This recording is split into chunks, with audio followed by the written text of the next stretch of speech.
सेहत की बात ये मंच उन डॉक्टर्स के लिए है जो अपनी स्पेशलिटी सामान्य जनता तक पहुंचाना चाहते हैं। हम सभी डॉक्टर मित्रों को आमंत्रित करते हैं कि आइए अब आपकी स्पेशलिटी जिस डिसीज पर आप प्रैक्टिस कर रहे हैं उसकी सटीक जानकारी जन सामान्य तक पहुंचाइए और अपने हॉस्पिटल की सारी सुविधाएं हमारे माध्यम से मरीजों तक पहुंचाएं। अधिक जानकारी के लिए हमें संपर्क करें।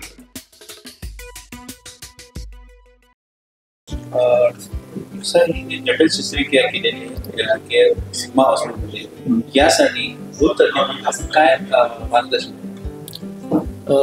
अशा प्रकारचे जे ऑपरेशन्स असतात ते पहिल्यांदाच आपल्याकडे झाले, त्याच्यामुळे ह्याची एक वेगळी प्रॉपर प्लॅनिंग तयार केलेली आहे आणि ह्याच्यामध्ये फक्त आम्ही भूल देण्याचं काम करत नाही, तर अशा प्रकारच्या ऑपरेशन्समध्ये आपण वेगवेगळ्या प्रकारचे चेंबर्समध्ये जात असतो। त्यावेळेस हृदयाची जी ब्लड प्रेशर मॅनेज करण्याची कॅपॅसिटी असते किंवा रक्त बाहेर पडण्याची कॅपॅसिटी असते ती खूप कमी जास्त असते, हृदयाची गती कमी जास्त असते। ह्या सगळ्या गोष्टी आम्ही मॅनेज करत असतो आणि ह्या मॅनेज करत असतानाच जो कार्डिओलॉजिस्ट प्रत्येक वेगवेगळ्या कप्प्यातून ज्यावेळेस ही वॉल जात असते ती आपल्या टीव्हीद्वारे त्यांना मार्गदर्शन करून त्यांना सांगत असते की बरोबर आहे, ही वॉल ह्या कप्प्यात गेली, ही झडप आपण ह्या कप्प्यात आणली आणि ती योग्य बसली का नाही, ह्या सगळ्या गोष्टीचं मार्गदर्शन करण्याचं त्यांना देण्यासाठी, त्यांना समजून सांगणं, त्यांना गाईड करण्यासाठी एक टीव्ही हा प्रकार असतो। म्हणजे जो इको जी मशीन असते ती तोंडाद्वारे आम्ही इसॉफेगस मध्ये टाकली जाते आणि हृदयाच्या अन्न नलिकेतून आणि हृदयाच्या पाठीमागे आम्ही त्याचा प्रोब ठेवतो आणि ही पूर्ण प्रोसिजर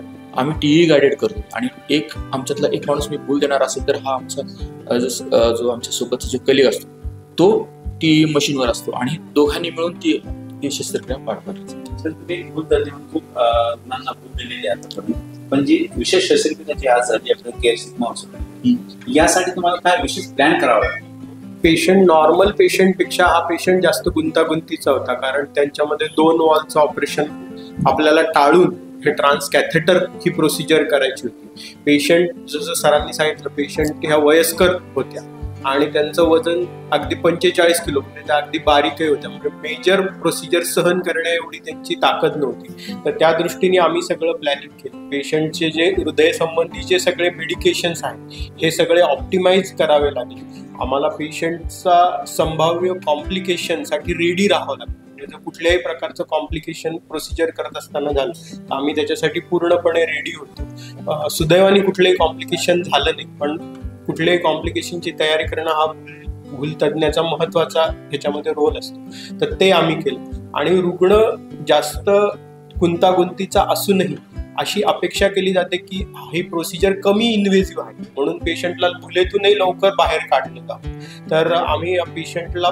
म्हणजे नॉर्मली अशा प्रकारे रिडू ऑपरेशन जर झालं तर पेशंटला जास्त ब्लड प्रोडक्ट्स द्यावे लागतात, पेशंटला व्हेंटिलेटरवर जास्त वेळ ठेवावं लागू शकतं, ICUचा स्टे नॅचरली वाढतो। पण ह्या पेशंटमध्ये आम्ही कुठल्याही प्रकारचं ब्लड ट्रान्सफ्युजन पेशंटला दिलं नाही। व्हेंटिलेटरवरनं आम्ही 1 ते 1.5 तासामध्ये पेशंटला बाहेर काढलं आणि 2 दिवसांमध्ये पेशंट ICUतून बाहेर येऊ शकतो। सर, ह्या रुग्णाला विशेष तुम्ही काय नियोजन केलं आणि कोणतं म्हणजे पथ्य म्हणतो आपण, काय बघितलं त्याच्यावर नियंत्रण कसं केलं? जसं सरांनी सांगितलं, ह्याच्यातला सगळ्यात महत्वाचा भाग हा भूल अधिक एकोकार्डिओग्राफी हा दोन्ही भाग होता। तर त्यात कारण प्रत्येक स्टेप या प्रोसिजरची ही एकोकार्डिओग्राफीद्वारे गाइडेड होती। तर ती एकोकार्डिओग्राफी करण्याचं काम हे कार्डिओलॉजिस्ट सोबत जे हृदय भूल तज्ञ असतात ते करत असतात, तर ते आम्ही जी क्रिटिकल शस्त्रक्रिया आहे सगळ्यांना सर्जनला पण माहिती आहे आणि आपल्याला माहिती आहे, पण तुम्हाला विशेष काय लक्ष द्यायची गरज पडली आहे, काय लक्ष दिलं,